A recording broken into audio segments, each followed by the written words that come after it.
comptait la 19e fois que je participe à l'inauguration de la foire de la Saint-Parfait, ça commence à compter, et que je constate que d'année en année, d'abord cette tradition se maintient et qu'ensuite eh bien, elle se renforce, puisque chaque année il y a des exposants nouveaux, chaque année vous manquez de place, Monsieur le Président, et je profite de cette occasion pour vous remercier de votre travail, pour remercier le comité de la foire. Il faut que l'on sache que c'est un comité de bénévoles qui travaille toute l'année pour que cette foire soit réussie et pour que cet événement reste un événement important dans la vie locale. Nous avons convenu ensemble que ça pouvait être une occasion de faire un clin d'œil aux responsabilités de votre maire, mais aussi de mettre en valeur des terres lointaines, mais pourtant françaises, des morceaux de cette France des trois océans qui est souvent bien éloignée de nous. Et je trouve qu'il est bien que notre foire,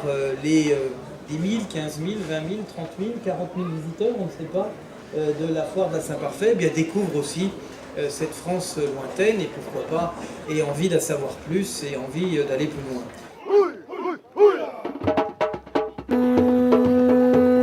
On est venu avec nos produits artisanaux et puis en même temps les perles noires de Tahiti et aussi des tatouages. Voilà, il y a Farid qui est là-bas qui fait des tatouages, et définitifs, bien sûr, des vrais tatouages dans cette foire. Et la musique, parce que la musique c'est aussi un bon moyen de pouvoir communiquer. La musique polynésienne n'est pas du tout connue dans les zones médiatiques dans les zones médiatiques métropolitaines. Je pense que c'est important pour nous de participer à ces événements.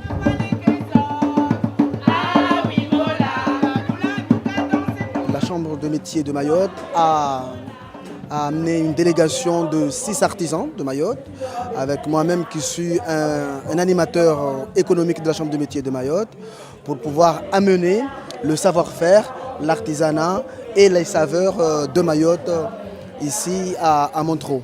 Parce que nous nous sommes rendus compte que la métropole, c'est-à-dire la France, ne connaît pas assez Mayotte. Donc ces occasions pour nous permettent de faire connaître la culture mahoraise et de partager aussi notre savoir-faire avec notre compatriote de la métropole. Saint-Pierre-et-Miquelon, effectivement, c'est une collectivité d'outre-mer qui est située juste à côté du Canada, donc à la même latitude que Nantes, et on est 6 000 habitants. On a un climat qui est tout à fait différent des autres territoires et départements d'outre-mer, puisqu'on a un climat subarctique, donc qui est plutôt froid. Contrairement à ce qu'on peut voir aux Antilles ou à La Réunion. Donc voilà, c'est ce qui fait notre particularité.